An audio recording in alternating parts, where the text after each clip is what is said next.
Oh, there we go. Okay.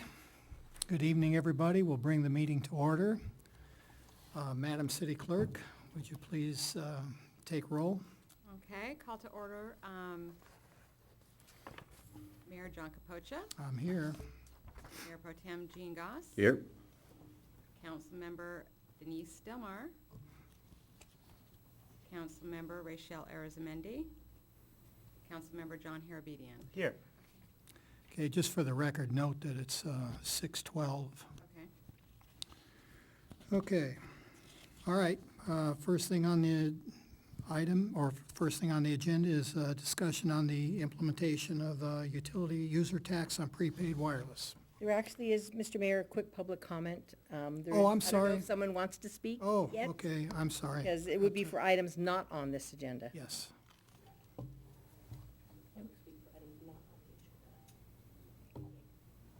Okay, seeing nobody, and we'll bring it back. Okay, user utility tax. The first item on the council's agenda, and I do apologize, normally we do not meet in August. The city was notified 2 weeks ago approximately of the implementation of new state legislation, where if the city doesn't take action by September 1st, there would be a delay in the city possibly receiving additional utility users tax revenue. This item pertains to collecting utility users tax on prepaid services, prepaid calling cards, some track phones, anything that's a prepaid service. I would like to emphasize the city council is not modifying the current utility users tax ordinance that was voter approved. Any action the council takes tonight would not in any way, shape, or form impact, change, affect the utility users tax ordinance. It is merely implementing that ordinance. If you look at the ordinance, and I'll read it for the public's benefit, there's actually a section of the ordinance. It's page 6 of the ordinance, line 18. It talks about, when this was placed on the ballot in 2008, it's even in the heading of the voter-approved ordinance, to modernize the utility users tax. One area that things were modernized had to do with telephone services, telephonic services, because things had changed so much. Our original utility users tax ordinance was put in place before cell phones.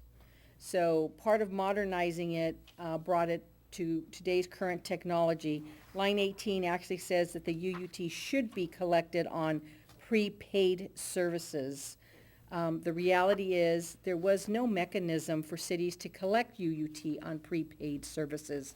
So the state, in a situation of actually trying to help cities for once, recently passed Assembly Bill 1771, I believe was the number, which put in place a mechanism for cities to collect utility users tax on prepaid telecommunication services. So the item before you tonight, there's a resolution that authorizes the city manager and city attorney to submit the paperwork necessary for the city to collect UUT on prepaid services. There's a second resolution, 1552, that gives the city the right, if we want to go in and audit and see how the state came up with the numbers, the amount they're sending us. They required a second resolution to authorize the city to do that, should we decide to do that in the future. I also provided a copy of the actual agreement with the Board of Equalization, a copy of the certification that the city attorney is signing. I wanted to mention briefly the city attorney certification. If you read it, it actually has a rate in there of 7.5%. Our current UUT is 8%. What the state did, because every city has a different UUT rate, they created ranges. So if at ours at 8%, it covered 7.5 to 8.5.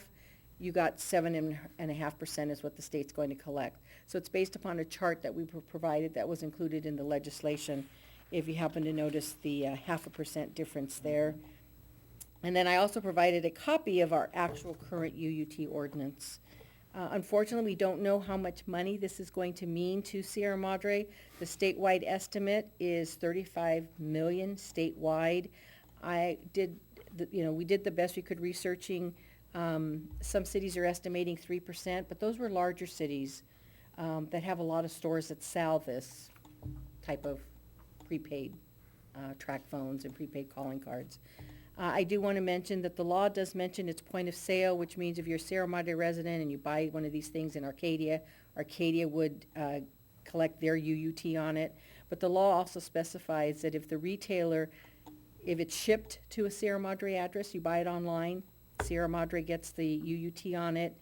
If there's some reason that a retailer in another city has the purchaser's zip code or mailing address for either warranty purposes or follow-up customer service or something, or they're going to ship them something later, they need to report Sierra Madre as a point of sale. So if they have the address, zip code, they need to report it to Sierra Madre. If they're shipping it, which I think a lot of this is done online now, if they're shipping it to a Sierra Madre address, Sierra Madre would get their percent of the UUT. So it's not just for these items that are actually sold in Sierra Madre.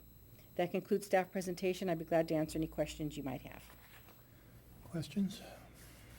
Well, thank you for the report, Madam City Manager. My only, it's not really even a question. I think you you answered my question about any sort of estimation on how much revenue this could bring in. When you said other cities had estimated 3%, did you mean 3% increase in their total UUT revenue? 3% increase on their telephone, Their telephone. telecommunications portion of it. Okay.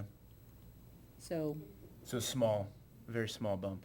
it's approximate, I'm going from memory, maybe it's $1 million a year from everything telephone related, cell That we phones, collect. everything.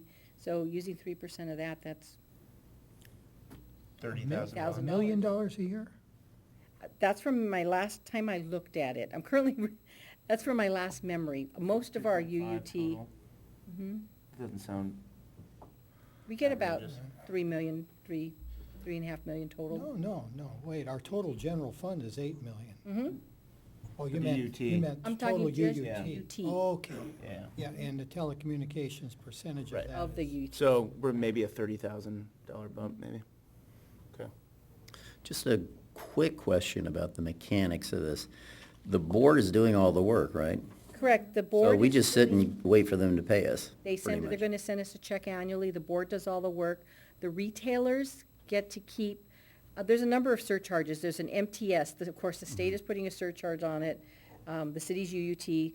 There's a statewide 911. See, I think part of the reason why the state implemented this is they were losing out on revenue. There's statewide 911, 611, all these other surcharges that weren't being collected on these prepaid plans. But the retailer gets to keep 2% to reimburse them for their time and effort in reporting the data to the Board of Equalization. Yeah, I mean, just on the mechanics, again, it just seems weird to me that, the point of sale is the city where it's sold unless there's an address. I mean, I'm just wondering what kind of a burden this is on the retailers. I'm not sure I should worry about it too much because, I mean, it's gonna be implemented all over the state, Okay, here she is. Yeah, I mean, I think that practically that's probably the only way they can do it, But because I guess you could get a prepaid calling card and not provide your zip code, your address. So at that point, the state's just going to collect it from the liquor store or Yeah. the gas station or whoever's selling these things. So, but I think for something like a prepaid phone or a prepaid, plan, I think a lot of those are probably sold retail through I'm not sure, but the cell phone the cell phone companies themselves. So. Yeah. Just for the record, Madam City Clerk, we should probably just note that.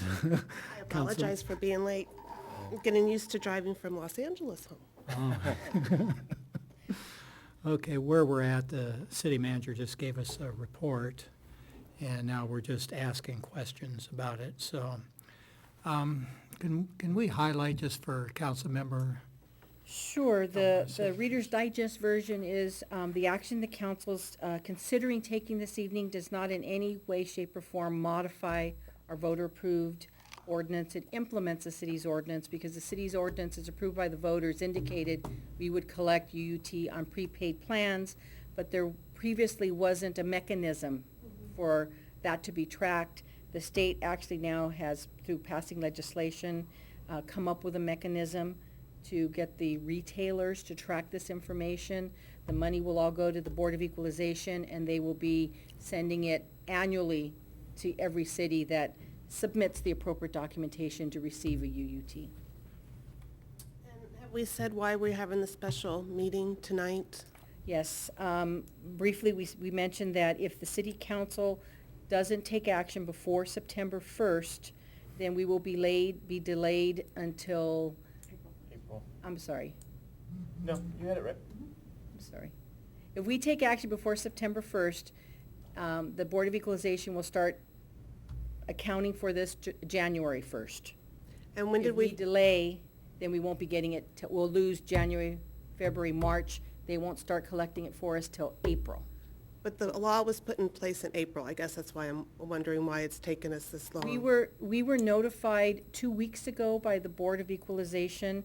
The agreements and resolutions that are in your agenda packet were provided by the Board of Equalization 2 weeks ago, and that's what they want the cities to use and Okay. to submit. Because I do know some other cities had done it previous. A lot of cities who met in August did it in August, earlier in August. And some did it in July, too. Our email, we received our email, I have the email in mid-August, so they might have sent out different notifications at different times, I don't know. I just know when we received our email with our drafts attached. Another question is, what is the burden on city staff to do the audits? I mean, is it even necessary to do audits on it, or it's just a few? I don't foresee it being necessary.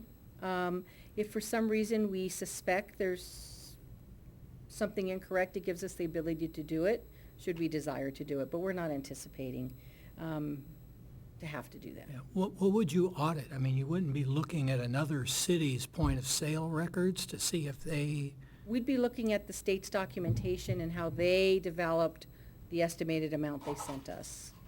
okay. So the information goes to the Board of Equalization, and then those are the documents that you would audit if you felt you needed to audit them, Correct. correct? So if we don't implement, then what happens, like, again, if, somebody buys something in Arcadia and they put down a Sierra Madre address, does it mean that Arcadia would get no, I mean, It's basically point of sale, so yes, Arcadia would get it. they They would would, get they would assess Arcadia's UUT and send that bill according to to Arcadia. their rate. Right. It defaults to point of sale.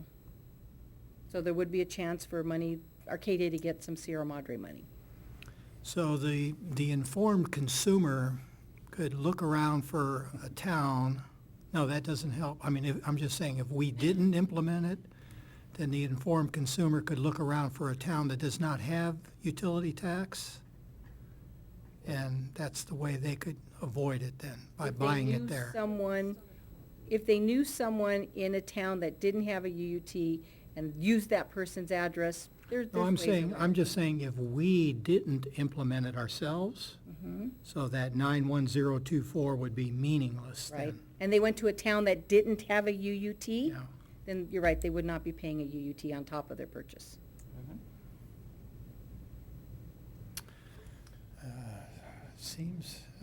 Seems strange. I mean, it just seems like I'm wondering how, if their computer systems are gonna sort all this out, They get the forms from the retailer. It sounds kind of messy, no? I mean, I feel like, I can't really fathom it. I think it's, the mechanics are kind of like how they collect sales tax. I mean, it's just going to be baked into the technology that they're using for the sale. It'll automatically take out, I'm sure, the percentage, and where it gets messy is where the percentage in the point of sale and the percentage in the actual point of sale, like, so let's say you bought it in Arcadia and it wasn't 7.5. So I assume the Arcadia retailers will keep or whatever their rate, let's say it's 8%, they'll withhold 8%, but then they're only going to give us 7.5%, right? So I don't know what happens with that 0.5% well, yeah. difference, but See, what I'm not getting is if our utility tax rate is higher than Arcadia's. Yeah. So, all right, so the customer puts 91024. How much is he being charged? 7.5. 7.5. Okay. So they're gonna look up that zip code, they're gonna have a table? There is a table. Mhm. Really? Well, yeah, and that's my question, right? is Board of like- Equalization is preparing tables quarterly. I just went on the website today to get some answers. I went on the Board of Equalization's website. They're going to provide tables quarterly to retailers. Because also along the way, cities' UUT rates are gonna change. Yeah. Right. I mean, they're doing it now. Quarterly. I mean, They're the doing cell it phone companies now. are doing it now for the cell phone packages, so, Okay, you know. okay. Any? I erroneously gave false information, because I really did think that the point of sale was just if they sold it here in Sierra Madre, and I'm happy to learn that it's the other way around. And my understanding, when we were explaining this a couple weeks ago, was that the Board of Equalization sort of does all of this behind the scenes, and then, they sort it all out and vet it all out, and then they give us the money. It's like once a year, right? Correct, once a Once a year. quarter, Is- Is it there's- quarter? I thought it was annual payment. quarterly, Okay, Really? quarterly, yeah. yeah. Yeah, they get a fee. That corrects me. I thought we were gonna get one check. My staff report says one check Yeah, a year, this- but it city said attorney annual. says quarterly. And we'll be able to track it. Yeah. And other than, staff time preparing the report this evening, there isn't anything in the future we need to do until the UUT rate changes, which it will, possibly. Then we have to notify them of our new rate. So there'll be another staff report prepared. Other than that, there isn't any, thank goodness we're not involved in Yeah. the point of sale and being the retailer and figuring out how much to send to each city. Okay, any other questions? No questions? Okay, I'll open it up to public comment at this time.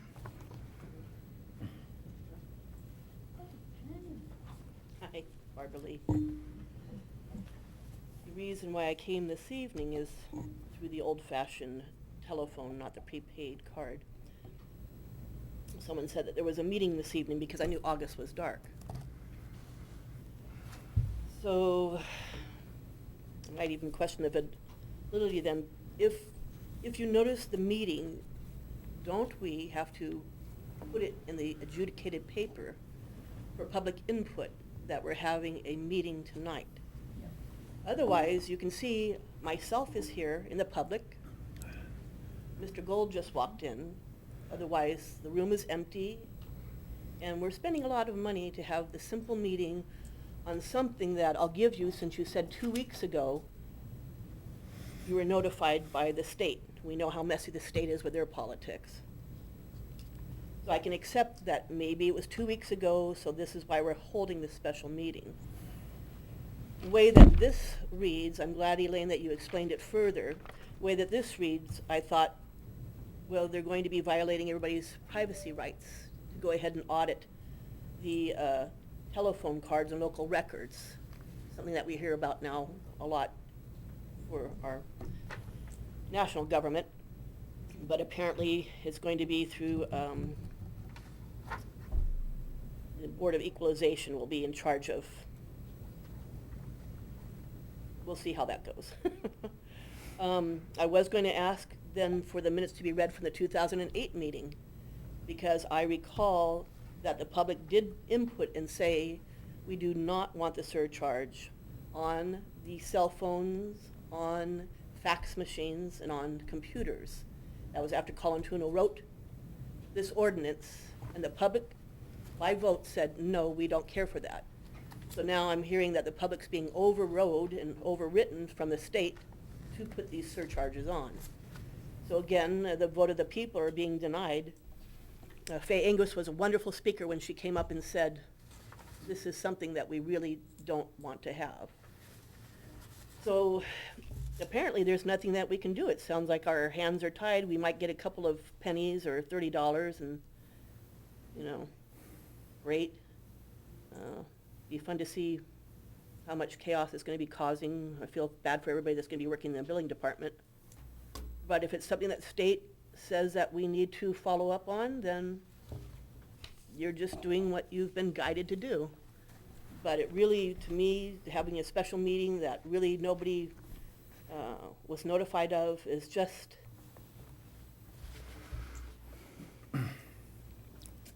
doesn't appear to be good, does not have good appearances. Thanks.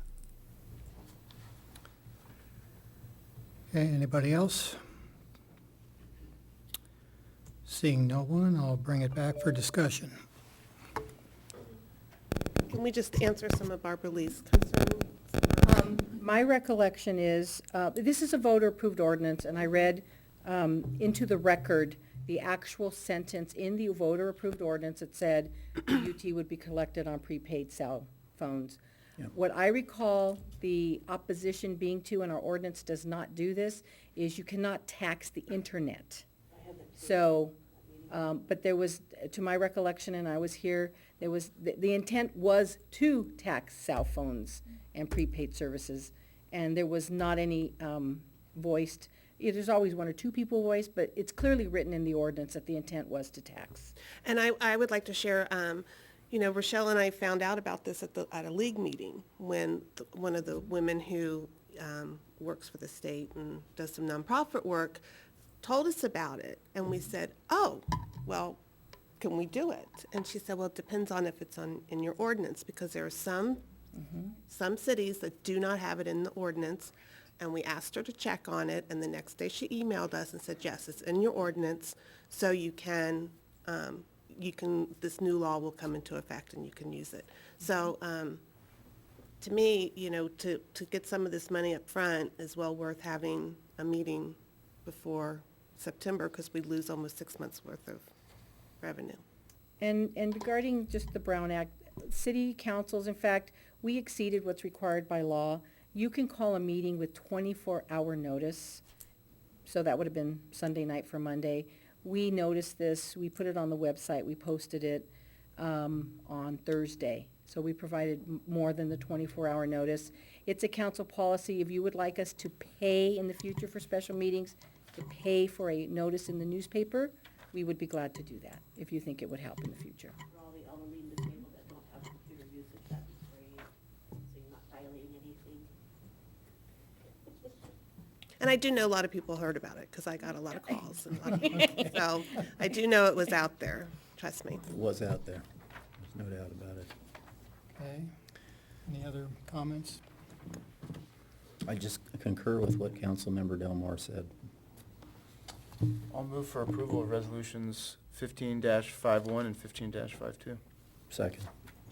All in favor? Aye. Aye. Okay, How smart, whoever did the resolution in 2008 to include all of this as it's Good. coming through. Very good. Calling 211, and it was actually throughout the state, the model. okay, so we had a unanimous, for the record, unanimous. Okay, item number 2 on the agenda. We have Director Inman with a staff report. Good evening, Mayor and members of the City Council. Last Thursday, our connection to Metropolitan Water District's Foothill feeder developed a significant leak. Staff was able to get the leak temporarily repaired that afternoon without having to shut anything down and without any loss of service. However, the leak developed at a location directly opposite the spot where the anti-corrosion material is injected into the water. And as a result, the repair clamp that we had to put on the pipe to stop the leak also covered the injection site. So in order to enact or put in place the final permanent repairs, that entire section of pipe needs to come out and be replaced, which is going to be, unfortunately, no small task. I took the liberty of including a couple of pictures in the body of the staff report, and I would refer your attention to the picture at the bottom of page 1. The leak is located on the left-hand side of the picture, right where the pipe goes through the wall of that vault. In order to get that pipe out of there, a significant part of that piping system is going to have to be removed. probably from the nearest point on that blue device there, which is known as a clay valve, all the way to the wall.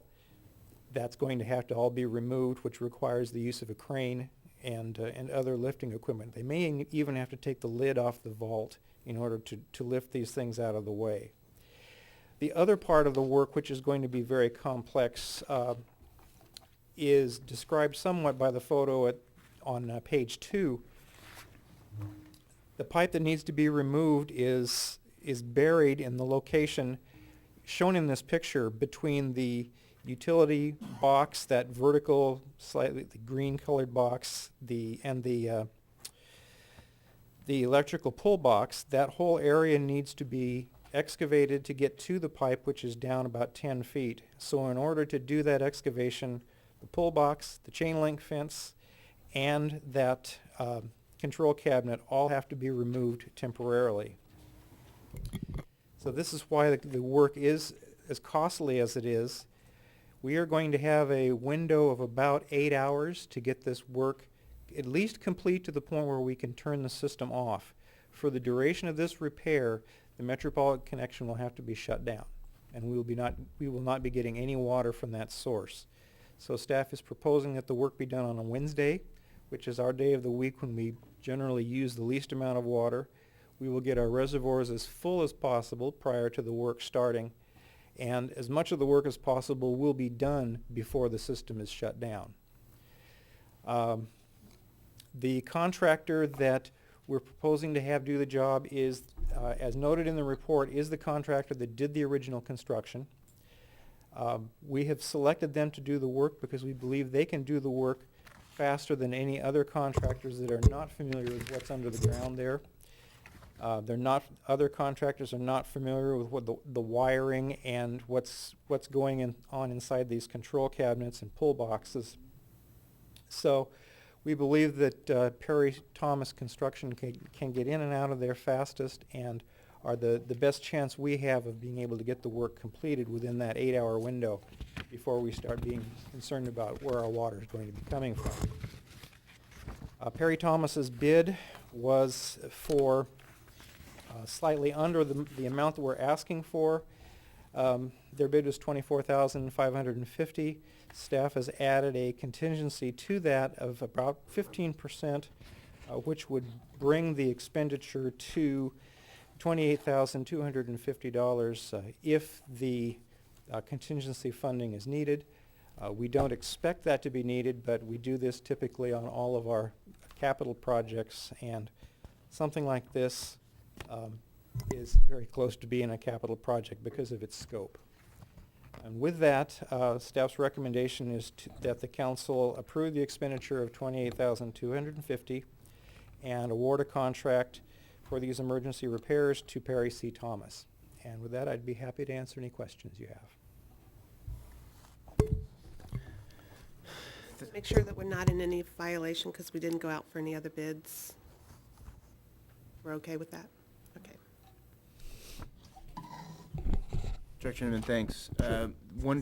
Couple questions, but the first one is, the original work was done 2 years ago, correct? Yes. And the original warranty was for how long? 1 year, 12 months per 12 months. Public Works standards, generally speaking. So it falls outside the warranty, unfortunately. And I know everything is probably on a daily basis, the knowledge of what's going on is ever changing, right? But to our knowledge now, does it look like that this could have been just from a pipe failure itself, or a manufacturing or installation defect? The reason why I'm asking is obviously if Perry Thomas originally didn't put it in correctly, obviously as a city we wouldn't want to award them with a new contract. But from what you know, does it look like this is something that was due to the pipe itself, or was it something that Perry Thomas might have done in the installation? Well, we aren't going to know anything for sure until the pipe's pulled out, because we can't tell from looking at the outside of the pipe what caused this. So the pipe's going to have to come out of there before we can tell, and even then we may not know. It's doubtful that it's Perry Thomas that installed this incorrectly because of the location of the leak. It doesn't seem like it would have anything to do with an installation problem. It could be a material defect. It could be a design defect. One of the things that we do know is, I mentioned the clay valve as shown in this picture. One of the things we do know is that downstream of clay valves, there's often a great deal of turbulence in a pipe, and that may account for the erosion of the concrete lining inside the pipe and eventual leak in the steel pipe. But again, we aren't going to know until we get the thing out of the ground. And even then, we may not be able to know for sure even then. But we certainly can't know now. You know, the last question that I have is, I guess, the timing. The reason why this is somewhat of an emergency is because we're not able to reconnect our zinc orthophosphate connection until this is finished properly. So we are stuck in a position to where we do have to move expeditiously. I think the only other question I have, though, is if we were to go with Perry Thomas, are we confident that we are getting a market rate for the work? And, you know, you never know, right? I mean, I guess if we went out to bid and did a 30-day process and we got 9 bids back, or maybe only 2 bids, or maybe 1 bid, who knows? You know, maybe we'd save some money, but I don't think we have that amount of time. It doesn't sound like we do from the issue that we're dealing with. But I'm not necessarily, that's fine with me as long as we think that we're getting a fair rate. And I guess the question is, you know, how do we know that this is a fair rate for the work? We've done a lot of work with Perry Thomas in the past. They were, of course, the low bidder on this project originally. They've been low bidder on a number of our projects in the past. We've always had a good experience working with these guys. Certainly, if we went out to get additional bids, even in recent experience, we went out for additional bids and we did get a lower price. So that's always possible.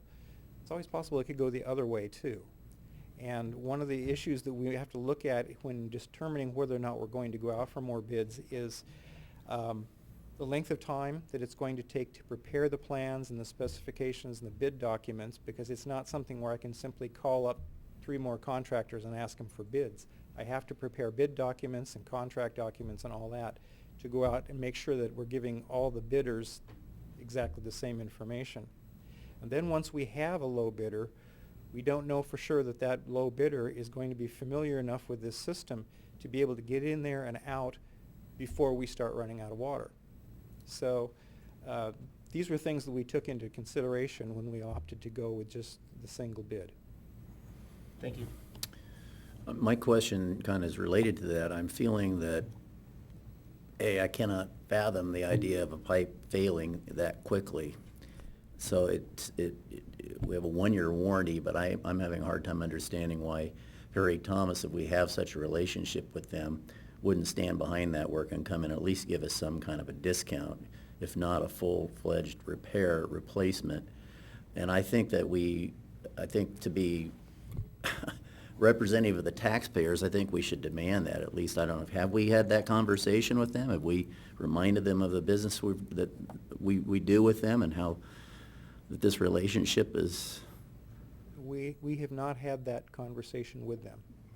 So it seems to me that, you know, if this was my home and I had put something comparable in my home, I'd go to the mat to get work done on this, even if it was past the warranty. May not get it, but you never know until you try, right?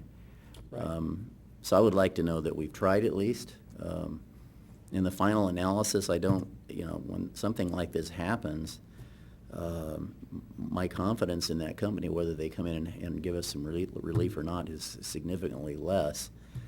I understand you're juggling chainsaws here. I understand the nature of the timeliness of this issue. So, I mean, what kind of timeline are we looking at in terms of how long can we go without injecting the zinc orthophosphate in the water without, are we now in a tough spot now? Do we have more time? We don't appear to be in a tough spot now. Mhm. That has been off since Thursday afternoon.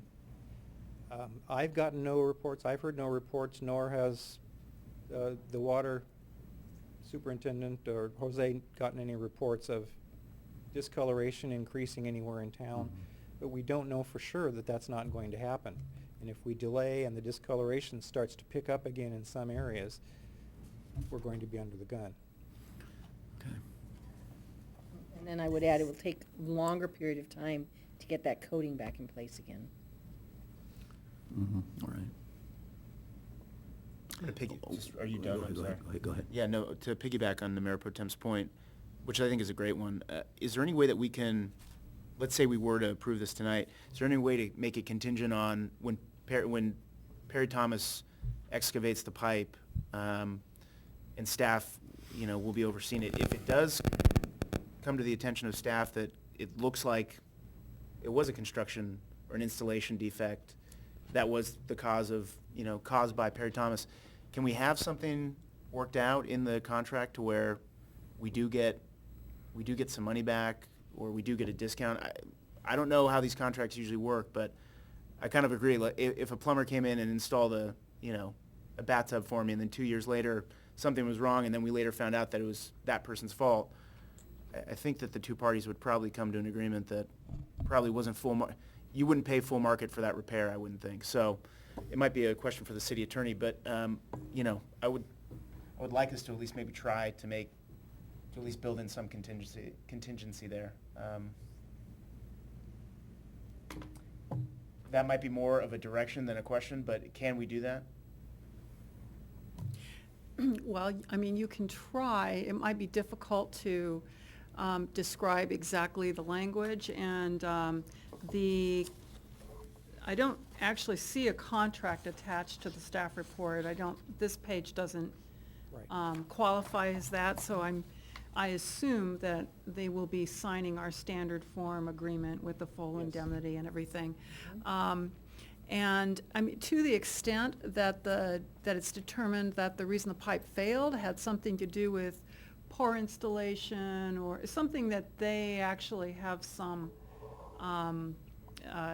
fault in, then technically that could be considered a breach of contract, And we for could go which after the them. statute of limitations is 4 years. So I think there's some bargaining power there to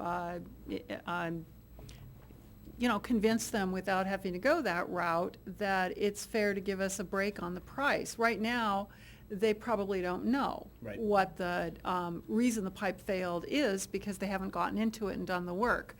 But I would say that even if it wasn't in the contract as a condition, Still have legal that limits, yeah. that's a conversation very much worth having, assuming that our staff and Perry Thomas are both able to agree on the cause of the failure, and if it is their fault, that they're willing to say, yeah, it was. Yeah, that's a good point.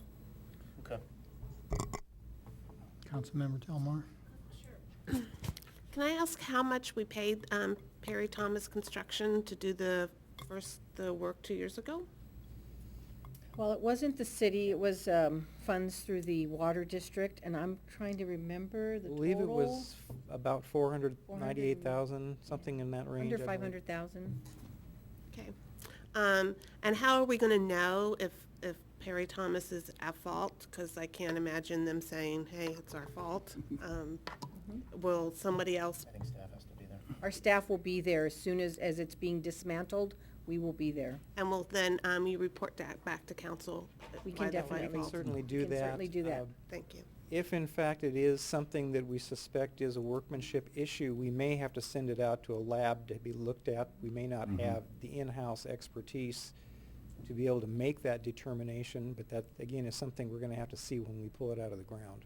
And I understand we work with this company a lot, and we're familiar with them, but sometimes that's why we do need to go out to the bid process, and why that's kind of in place, is we don't want to get stuck with one person. But I understand it's a time issue, and we need to get it done, but I agree with my colleagues. I would like to see why it failed and try to get a discount from them, because it seems like we paid them quite a bit of money. Director Inman, was the original installation, was a contract between Perry Thomas and the Water District? It's actually a contract between us and the contractor, with the water district reimbursing us. I see. Okay, yeah, I mean, I think the challenge here is figuring out what happened. I mean, this is really disturbing that something in 2 years is failing. What is that blue device called again? Called a clay valve. What is that? It's, basically, it's a mechanical device. It's a valve that can be operated remotely. And the way it functions is, rather than being the type of valve that just shuts off and slams shut, it's a valve that closes slowly, and it avoids water hammer in the system, which would be very destructive to the system if we did have a valve that just slammed shut. We have these actually throughout the water system. They do function very well, but they are known, as I said, to create turbulence downstream from them, and that might be a contributing factor to the failure. Who designed this? Stetson engineers? Have you talked to Stetson about possibly what the problem is? Not yet. That'll be something that we're going to want to do once we get this thing, Out of the ground. get it started. The priority is getting it repaired, for us, has been getting it repaired rather than Well, getting okay. Stetson. I mean, my thinking is, that since we don't know what happened, it just would seem to be practical to get them involved right up front. Because if you're gonna replace it with the same thing, you potentially have the same problem. So before you repair it, I mean, doesn't that make sense to get some engineering? They will be involved, we'll get They them s- involved. Well, but you see, my concern is like, we're going to fix it, but we're gonna fix it the same way that it's designed today, and it could be that the design is faulty. We're going to be contacting Stetson in this process. Yeah, One of the things we have to determine is if the design is faulty. But the concern was, we just got this bid on Thursday. yeah, We wanted to get it to the council. We didn't have time to contact Yeah, Stetson okay. prior to this meeting. okay, well, as long as they're involved before we actually fix it, I just think that would make sense, I'm just thinking out loud here, maybe this is another question. I mean, this can't be the only connection that's been built onto this MWD line. I'm guessing this is probably not an unusual design.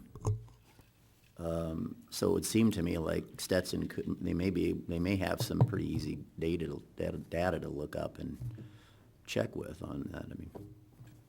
But they were in on the ground floor. They know how this was put in, right? Yes. So, yeah, I'm just thinking I'm just saying, are we gonna ask them to check the design when they've already signed off on the design? I don't know if that's gonna help. We're in I understand the struggle, it's a difficult situation. Staff concern was getting this in place, working, so we can start keeping the orthophosphate, so we don't have a continuation of, or a worsening of the colored water issue. On the other hand, it is your prerogative, if you want us to not do this now and bring in an outside expert, so someone who wasn't involved, either Stetson who designed it, or Perry Thomas who put it in, we can do that, but it just was not a gamble that staff was willing to take without the council's input. Well, the risk that. It's a tough one. Well, the risk the way I understand it is, by not putting the orthophosphate in, we're kind of back to where we were before we started the orthophosphate treatment. But since we've been doing the orthophosphate for a while, this is, put a deposit on the pipes. Is this all gonna be washed away in a period of time, or? No, we don't expect it to be washed away. We expect it to stay there. As long as we keep putting orthophosphate, or the original plan was to treat it with orthophosphate for a period of time, then stop doing it? We were planning on stopping it all along once the discoloration cleared up. But as you know, it hasn't cleared up yet. So that's why we have continued. Okay, so I'm just guessing, but I'm wondering is if we didn't do this for a month, is the problem going to suddenly get worse? We don't know, and that's our concern. We really don't know. We think it will get worse. That's our best guesstimate. That's our worst case, really. See, but from what you told me, though, is eventually we were gonna stop the orthophosphate. Once we finished the program and stopped the orthophosphate, at that time, we're not expecting it to get worse. So why would it get worse now? I think we'd just be status quo for a while, right? It's not gonna get any better, but it shouldn't get worse. We don't expect it to get worse, but again, with all that we've been through in the last 2 years that we've Yeah. been putting this into the water and all the guarantees we've gotten from so many other different experts, we're just not willing to gamble at this Yeah, point. well, with we're the gambling. water quality. Here's what we're gambling, though. We're gambling, paying somebody to fix something that's broke, and we don't know why it's broke. And we could be paying it again in 2 years. That's what's really eating at me. No, I agree. Yeah, me too. I think that there are concerns on both sides of this. I can see the water quality issue with the zinc orthophosphate, and I think that's a real concern. And then there's a concern with, we fix this, we re-cement it, and we put the fences back, and we put the metal box back, and then in a year, we're back to the same place. So, it was my struggle, from Yeah. the beginning. Unless this is a material defect. If Unless it it's a is, material defect, okay, we right. bought a bad part, but Well, is there a way, though, that we can go forward with Perry Thomas, bring Stetson in? I mean, the representative from Stetson, I think, is the same gentleman that we've used have we used him as in other city projects, the Stetson engineer? We have not used Stetson Engineer on Okay. any capital projects. Okay.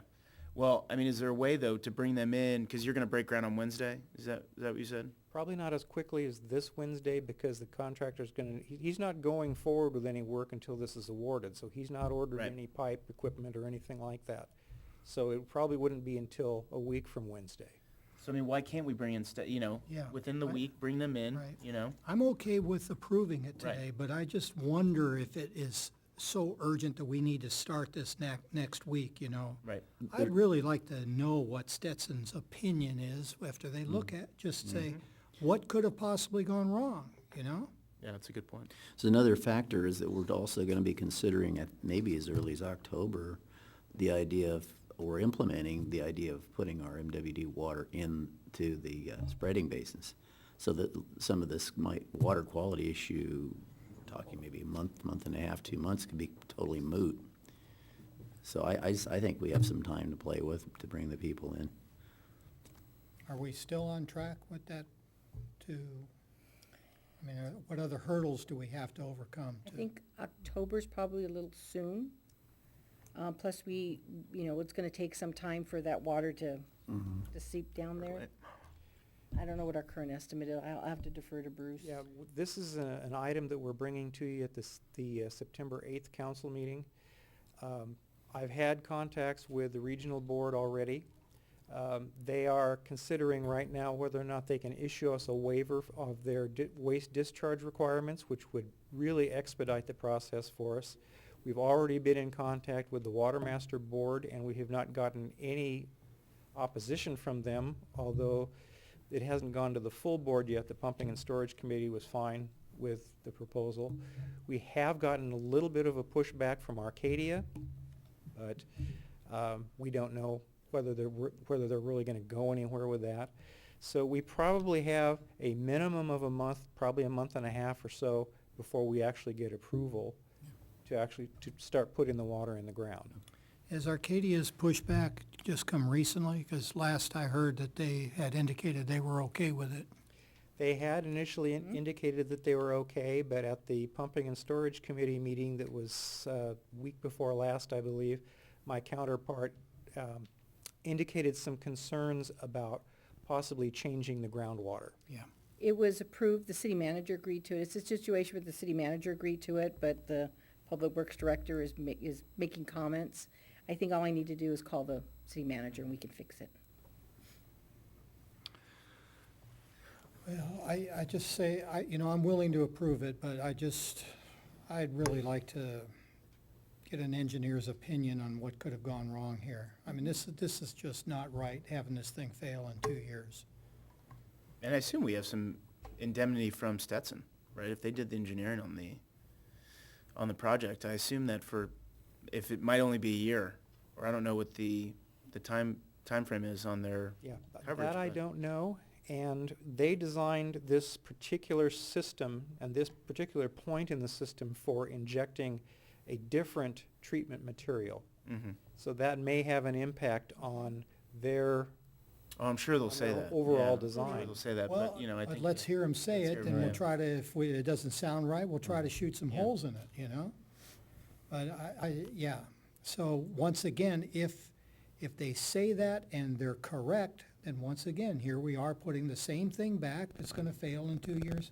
Of course, we won't, you know, if all goes well, we won't be running water through this, but we've got a flawed system, basically, you know? I mean, We need to figure out why. you know, the pumping this into the aquifer may not work out. There's some unknowns here. Right. We could be reverting back to this thing again, you know, and just to put it back in place in the condition, with the same conditions, without knowing whether it's a material defect, we're gonna wind up with the same thing. I have one last question. So, what happens, because we have to turn off all the water, right? No more pumping. So what happens, you know, hour 6 into this, and they realize, oh, yeah, it's the part, it's not gonna work again. Do we have a plan B? Yeah. The plan know. B is we're gonna have to turn the wells on and start drawing from that source. And would we have enough to keep us going, or? Yeah, we've got water on the bowls right now. The Okay. issue that the reason we have not turned them on is because we don't wanna mix the two water sources in the system. Okay. So, There's we more really risk. want to avoid Plan B because it could be ugly. Yeah. I know, I want to avoid Yeah. Plan B, but I'm Yeah. just kind of wondering, you know, what happens if once they, because we don't have an idea of what's really happening until we get in there. Right. And they Yeah. say, oh, it was the part. Well, do we have another different part to put in there? Or are there some contingencies set up for all the possible things that could go wrong? Or the reason that it went wrong? Or are we just going to dig it up and then just say, what are we going to do? Well, the idea was to fabricate a part that would fit back in there. Okay, And essentially, for now, we're not fabricating half a dozen parts to do it a half a dozen different ways. It's to make one and put it back. Okay. Yeah. If we get some different direction from the engineer, we can certainly do that. So I just think that's the thing, is to get the engineer involved, just to see if there's something there before we just blindly replace it. Maybe it's something obvious to him. We'd be really lucky if he told us that, you know. Okay, well, again, I'm okay with approving it now with that direction, just to not rush it and try to figure out what the problem is before we actually replace it, you know. So what do you guys think? Understand. Oh, public comment, yeah. Open it up for public comment. Hi, Barbara Lee Klein again. This is one of the best discussions I have attended in so many years. Thank you, all of you. A lot of the questions I had, you brought them forth, including the contract with Attorney Highsmith. Thank you so much. I'm wondering, because if the pipe's been around for 100 years and after 2 years now we're having trouble, if it turns out to be electrical, maybe as part of the contract, since they're going to have the crane and the electric boxes so close to the piping, it's expensive, but why not move the electrical box while they're working down there? Especially if that turns out to be the moving part that's having some difficulty. Just my thought for the evening.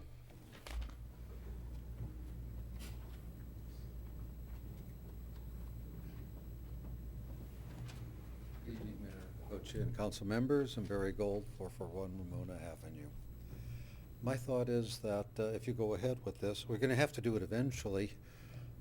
It would be, I didn't hear how our department made the temporary repair to get us through some period of time. Knowing what they actually did might help us understand what some of the cause of the problem was. Eventually, you're going to have to do this anyway, and when you do, I might suggest that ask for a longer guarantee next time, possibly 3 years. The life expectancy of these kind of things is supposed to be 25 to 30 years, so I would ask for a longer warranty. Thank you.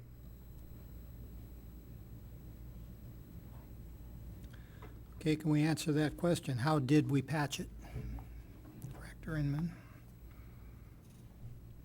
We actually patched it the same way we patch a leak in any pipe. Typically, we're not patching 12-inch pipes. But in this case, we had to fabricate a repair clamp. And what that looks like, you're probably all familiar with what a hose clamp looks like, something you put around a pipe and then tighten it down. That's exactly what we did here. It's like a giant hose clamp that we put around this. It covered the hole on the bottom of the pipe that was leaking and the hole at the top of the pipe where the injection site was. I just want to say a lot of us with galvanized piping are familiar with those hose clamps. You know? Okay. Okay, so discussion? I think we discussed it pretty thoroughly in the question. Okay, so where are you guys at? I definitely would like to see the engineer have a look at it before we, make that final push to put it in. And maybe or maybe not, they'll be able to get to the root of it. I also really want us to make an effort to try to get some kind of deal or discount from the contractor. I really feel like if they had a $400,000 plus deal here, and 2 years later we're sitting on a pipe failure, I think that they should, as a matter of goodwill, and I think business is oftentimes about goodwill, they should step up and meet us at least halfway. We should at least make an effort, I think. Just a question on the warranty. I can see how we're in a difficult situation here because the contractor is going to say, I'm building it to the design specs. And, I don't know that he would be willing to offer a warranty like that without, the piping person saying, well, okay, I'll warranty it for 3 years. Would they be willing to do something like that? I don't know. Is this practical to ask for a longer warranty on something like this? I don't know that that's even possible. Typically, when we put together our bid documents, we reference the standard specifications for public works. It's known shorthand as the Green Book, and the Green Book specifies a 12-month warranty period on workmanship. And that's what all contractors bid on, is that 12-month warranty. We could, if you wanted to, we could change our specification to require a longer warranty, but you would then get higher costs on all of your bids because the contractor's undertaking a risk there.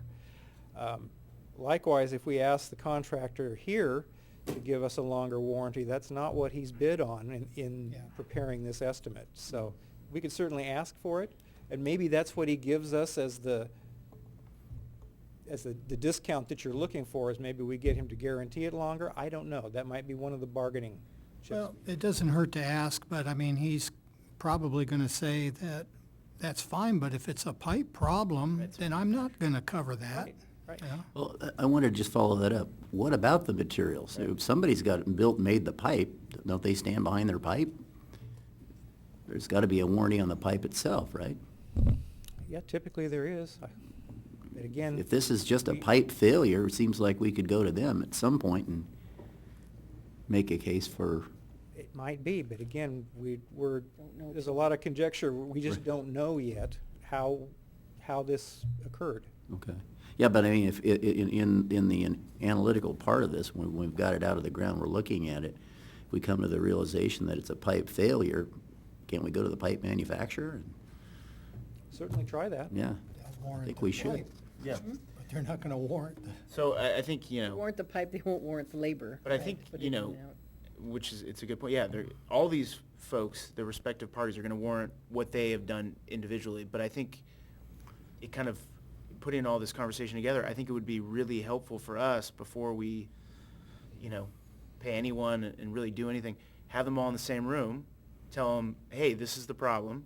I would love for them to kind of look at each other, and Stetson looks at, our friends at Perry Thomas, and I don't think we're going to probably get the pipe manufacturer in the same room, but at least having those two individuals look at each other and say, well, based on what we're seeing here, it might be some finger pointing, but I have a feeling that they will probably come to their own conclusions as to where the fault lies. Maybe they'll both say it's the pipe manufacturer, but I do think that makes sense, because when it's us only dealing with the contractor, I think it's real easy for the contractor to say, oh, well, it's an engineering fault, it's a design failure. But when you have all the parties in that room together, or not in the room, out in the open, standing over the pipe, I think it would only benefit the city. So I think it's a good suggestion. I think, getting the engineer Yeah. involved right away and having them come out. And I think that this could be a huge problem for them, considering how many MWD hookups they've probably worked on. And, I mean, this is, I think it behooves them to Sure. Yeah. take this pretty seriously. Credibility issue. Just one more question now, just now that you bring that up. Who specifies the manufacturer? Who procures the material? Was that Sierra Madre? The contractor procures the material. What happens is contractor prepares what's called, basically samples, prepares like cut sheets that they provide to us, which we in turn give to the engineer to approve the materials for the project.